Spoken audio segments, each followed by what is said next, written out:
Olá, queridos, boa noite. Fiquei uma semana praticamente sem computador. A Alexandra veio aqui em casa, tentou trazer um da escola, mas também não conseguimos, enfim. Eu vou postar a correção do exercício agora, vou fazer a correção aqui para vocês e fica valendo como a aula da semana passada, de um dia da semana passada. Então eu vou postar essa aula como se fosse a aula de quarta-feira para alguns e de quinta-feira para outros, tá? Tem turma que teria essa aula na quarta, outra teria na quinta. Então, vai agora a correção do livro que eu pedi para que vocês fizessem na parte de estrutura das palavras, né? Estrutura de palavras que fica na página 293. Bem, nós temos aí dois cartoons, né, do cartunista Carlos. Um cartoon está escrito insano, no outro infiel. E são bonequinhos que estão lá dentro, não sei se vocês viram, né? E tem Só Dói Quando Eu Respiro, Porto Alegre, RPM. No primeiro cartoon, há um desmembramento da palavra insano. Letra A. Considerando que o radical latino sanus significa são, que tem estabilidade física e emocional, responda.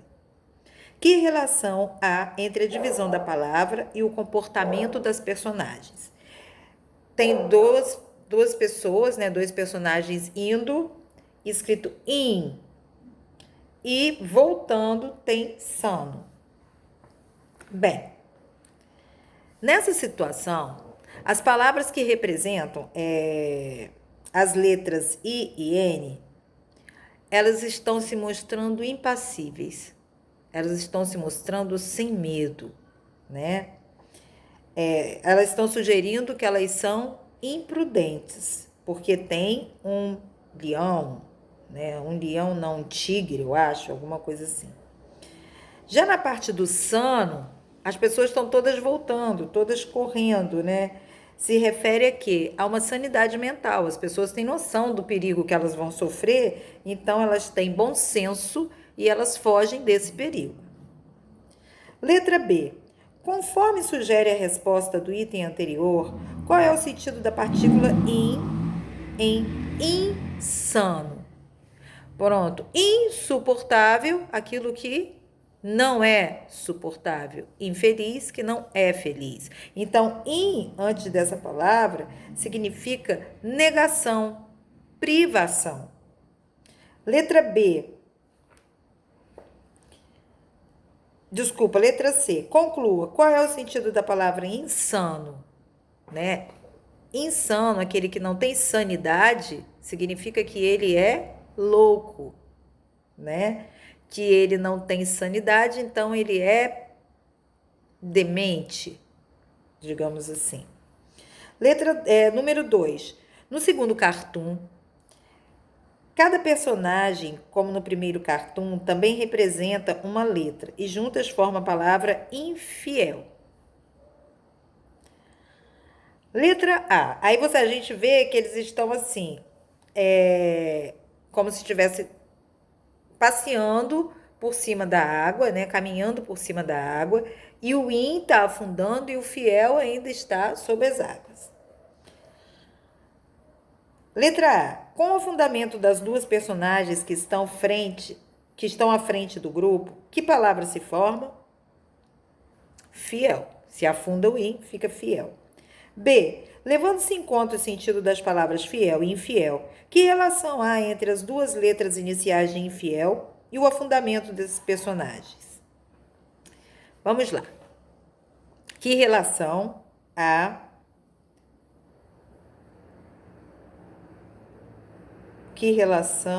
no afundamento, que relação, personagens que estão à frente do grupo, que relação há entre as letras iniciais do infiel e o afundamento desses personagens? Ora, com o afundamento dessas duas personagens, cujas letras é I, N, né, que formam a partícula in, formam então as letras F e L, que é fiel. Desse modo, então, a gente pode perceber que o naufrágio dessas duas letras e N né? Sugere o quê? Que as personagens que abandonaram a fidelidade, elas se afundaram, né? Tiveram consequências ruins devido à sua infidelidade. Letra C. Compare essas palavras: infiel, infeliz, incômodo, ineficaz. Qual o sentido da partícula in nessas palavras? Todas elas vão ter o sentido de negação. Tá bem? Deixe-me pegar uma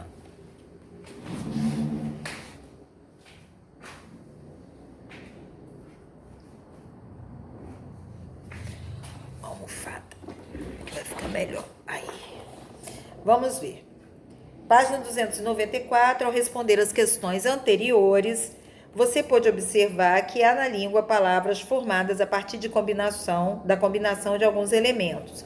As palavras insano e infiel, por exemplo, são formadas respectivamente pela partícula in mais fiel, pela partícula in mais sano.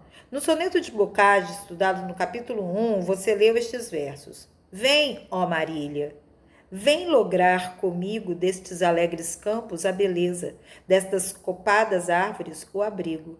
Deixa louvar da corte a vã grandeza. As palavras beleza e grandeza, empregadas nos versos, têm em comum a terminação eza, E-Z-A. Veja como elas se formam. Acompanha no livro. Belo mais eza, beleza. Grande mais eza, grandeza. A palavra copada, por sua vez, é formada por copa mais a terminação ada, que expressa a ideia de conjunto. Em Alegres e Campos, a letra S do final das palavras indica o número, que elas estão no plural.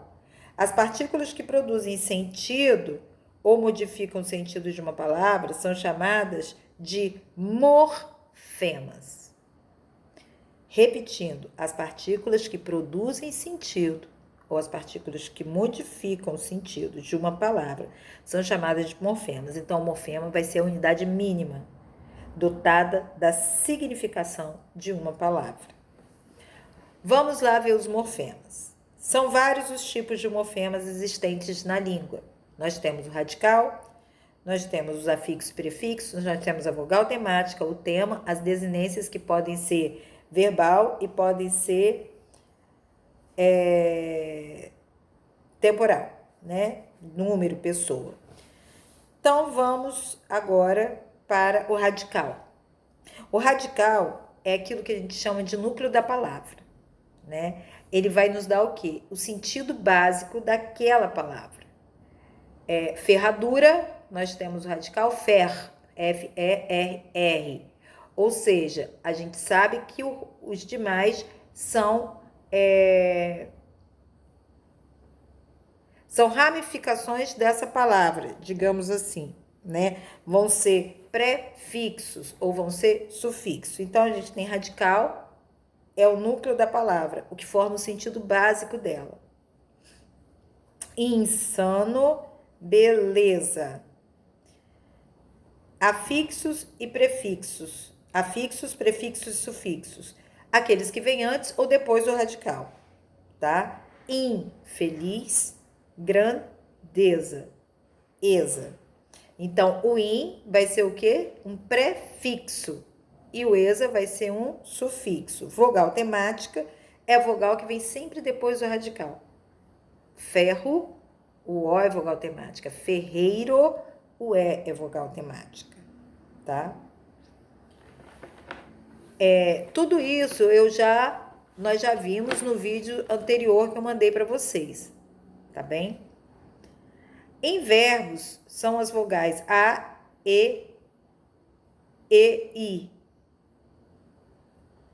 As responsáveis por indicar a conjugação a que eles pertencem, né? Os verbos terminados em A, R, ER e R.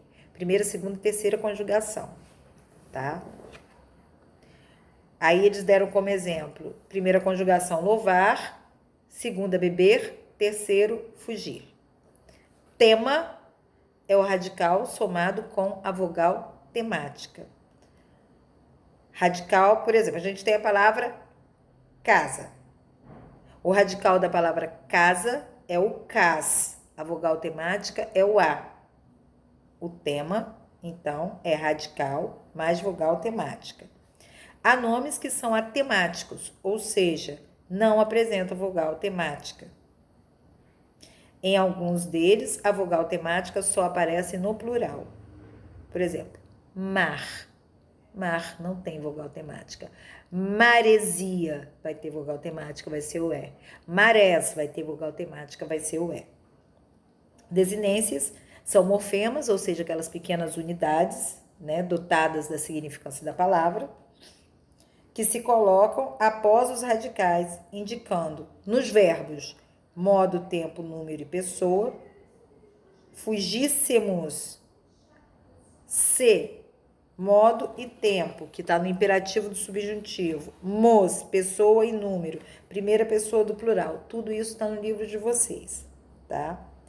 Temos vogais e consoantes de ligação. O que são vogais e consoantes de ligação? São aqueles elementos que aparecem no interior da palavra apenas com a finalidade de fazer o quê? Ligar os morfemas ou facilitar a pronúncia, né? Cafeteira é uma consoante de ligação. Gasômetro, vogal de ligação. Tudo isso está lá no vídeo. Aí a gente vem agora para 296, que é mais a correção do exercício. Deixa eu ver, 296 e 97. Jesus. Também a correção de exercício. Ok, vamos lá. Releia os seguintes versos de um dos poemas de Tomás Antônio Gonzaga que você estudou na parte referente à literatura neste capítulo.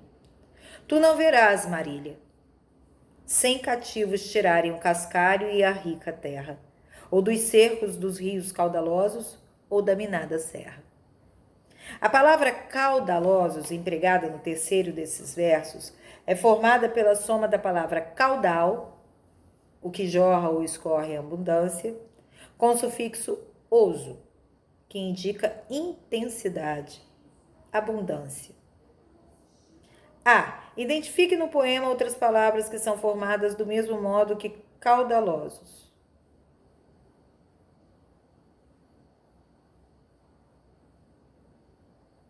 Outras palavras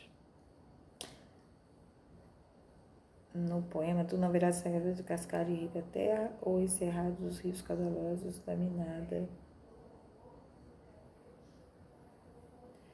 Mas aqui, então deve ser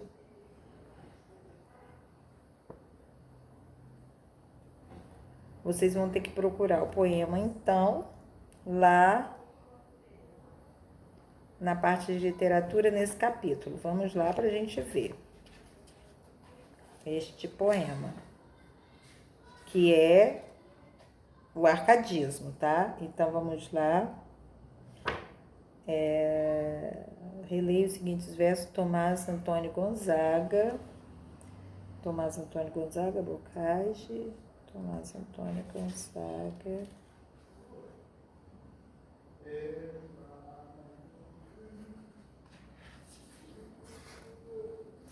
No classicismo, poemas expressam uma concepção de amor, baseada no Tomás Antônio Gonzaga. Toma.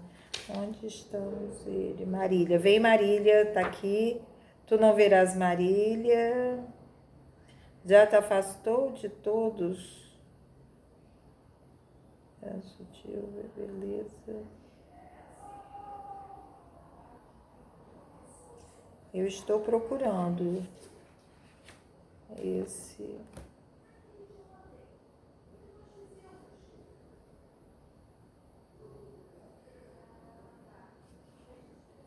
Oremos nossas festas, tu não verás, Marília, sem cativos, tirar o cascalho da rica terra. Oremos, Maria, com os casos de textos, amores, cabeça, sem que o tempo corre. Já cansado, mestre, não é esse. Pode gostar longo. Está no capítulo 1 desse mesmo? É, capítulo 1.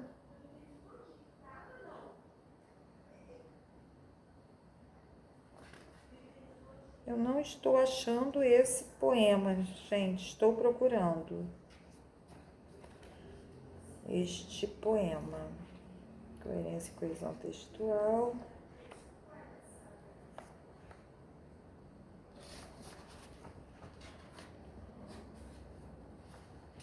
Deve estar aqui.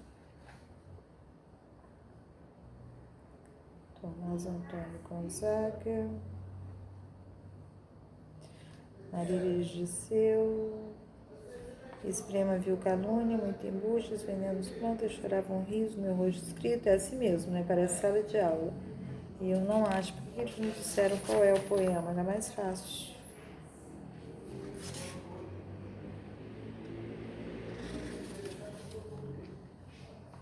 Achei, tá aqui. Os poemas estão na página 287. Tu não verás marílias sem cativos tirarem o cascalho e a rica terra, ou dos cercos os rios caudalosos. Aí pediu pra gente procurar no poema outras palavras. Vamos ver aqui. Outras palavras que sigam esse, formadas pelo mesmo modo de caudalosos. Então, nós temos aqui, de caudalosos, tirarem cascalhos,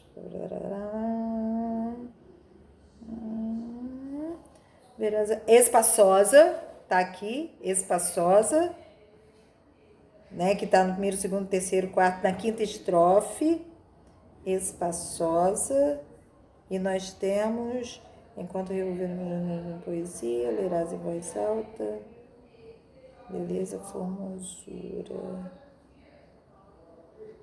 espaçosos, saltos irredutíveis, enquanto envolver as companhias, lia dos gastos, canto poesia. E nós temos também gostosa, tá bem?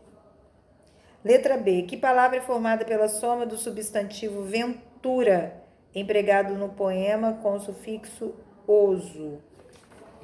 Voltemos lá ao poema. Sufixo oso. Sufixo oso. Os cativos, os catálogos, não verás, nem as virgens do mato, que macapoeira. Venturoso. Venturoso. Tá bem? Sufixo oso. Ventura, venturoso. A palavra aventura é formada pela união do prefixo ad com o substantivo ventura, sabendo que o prefixo ad tem o sentido de aproximação em direção a, e que a palavra ventura tem, entre outros, os sentidos de sorte, destino, acaso, felicidade. Que sentido, com base na etimologia, é possível atribuir à palavra aventura? Aventura, quando a pessoa fala, ele é uma pessoa que gosta de aventura.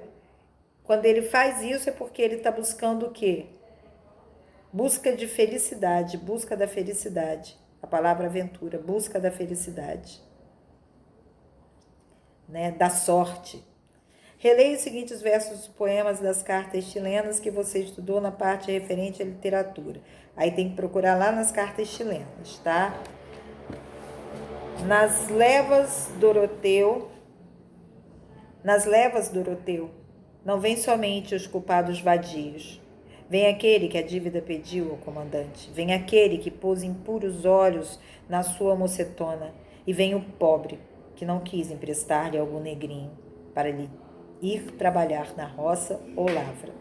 Na língua portuguesa, os sufixos ão, ona e inho, além de expressarem respectivamente tamanho grande, tamanho pequeno, têm outros valores semânticos. Nas palavras mocetona e negrinho, empregadas respectivamente no quinto e no sexto verso acima, esses sufixos expressam valores semânticos positivos ou negativos. Justifique a sua resposta. Bem, mocetona, né, vai ter um valor semântico positivo. Por quê? Porque significa que essa moça era bela.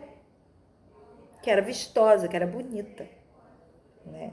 E na palavra negrinho vai ter um valor semântico pejorativo, negativo, depreciativo, porque é como se estivesse falando que é um negro qualquer, um negrinho, né? Que para nós isso também soa como um grande racismo.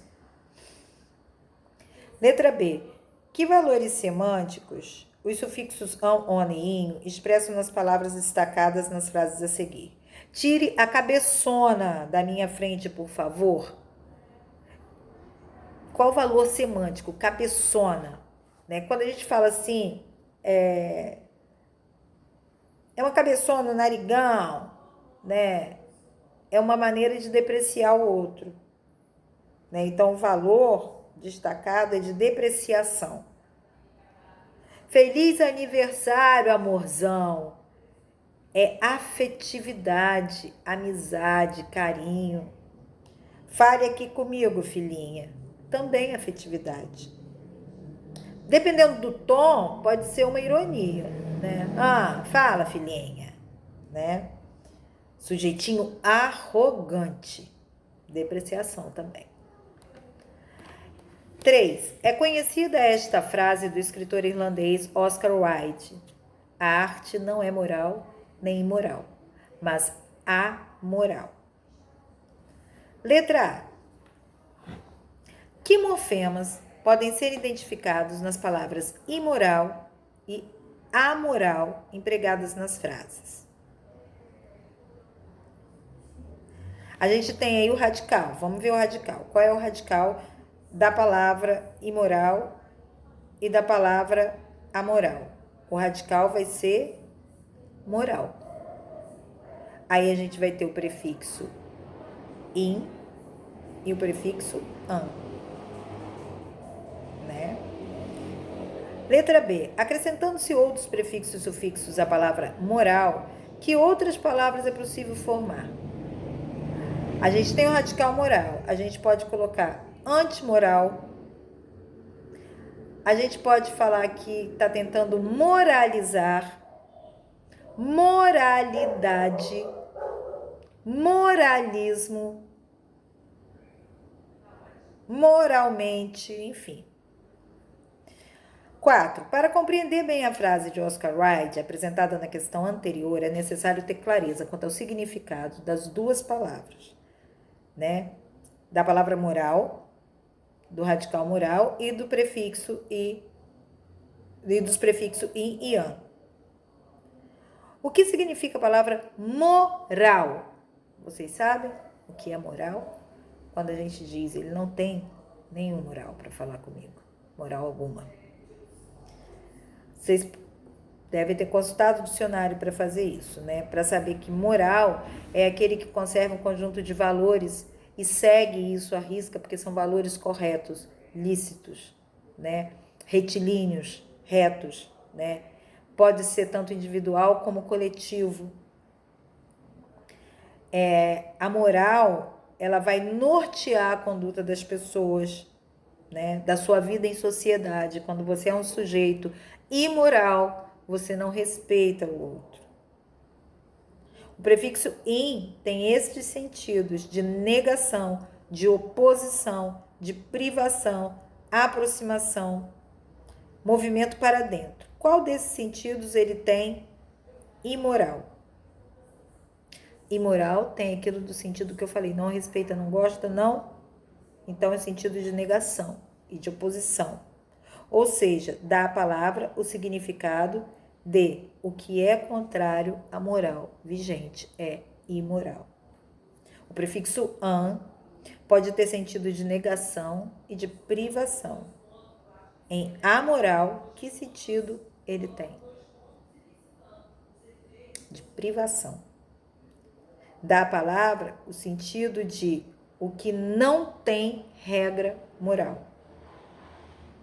Tá? E aí, letra D. Como se pode compreender a frase de Oscar Wilde? A arte não é moral nem imoral, mas amoral. Como que a gente pode entender o que esse escritor, que aliás é maravilhoso, Se vocês puderem ler alguma coisa dele, o Diário de Christian Grey, que é maravilhoso, entendeu? De Christian Grey, não, de Nora Way. O escritor ressalta a ideia de que, quando ele fala a arte não é moral nem imoral, que a arte tem que ser uma coisa libertária, né? Ela não está dentro dessa preocupação da moralidade, né? Ela deve ter liberdade. Ela não deve nem confirmar a moral de uma sociedade, nem ser contrária a essa moral da sociedade. Segundo esse ponto de vista, então, a arte deve ser livre e construir sua própria verdade. A arte não é criada para moralismos, a arte não é criada para definir essa questão moral. Ela é criada para a liberdade do pensamento, né? Para a sua própria verdade. Depois nós temos a 5, uma tirinha de Adão e Turrusgaray. O autor cria humor na tira, explorando o papel dos morfemas na construção. Tem uma seta e está escrito felicidade, a seta para lá. Só que sob o gramado tem o in, né? Que informação é dada aos leitores apenas no último quadrinho? A informação de que uma parte da placa caiu, né? E que nessa parte estava escrito in. E ele seguiu correndo, achando que era felicidade. A personagem a passar não teve conhecimento do que foi informado aos leitores no último quadrinho. Que importância esse fato tem quanto à função da placa e para a vida da personagem? Bem, a placa sem o prefixo in, ela tem o sentido de que aquele lugar, aquela seta, né, vai para a felicidade, mas na verdade é um sentido contrário da informação original. Quanto à personagem, ela toma a direção contrária que pretendia, que a gente vê que ele está vindo todo cabisbaixo, à procura de alguma coisa, né? E aí ele foi para aquele lado achando que ele estava indo ao encontro da felicidade. 5. Uma forma de depreender o sentido do sufixo é agrupar palavras com a mesma terminação. Contudo, é preciso levar em conta que há sufixos com mais de um sentido. Observe os grupos de palavras: limonada, abraçada, marmelada, cabeçada, feijoada, cotovelada, limoeiro, funileiro, jambeiro, etc, etc, etc. Em que palavras do primeiro grupo o sufixo ada tem o sentido de resultado de ação? Abraçada, cabeçada e cotovelada. Vou parar aqui, senão não consigo carregar.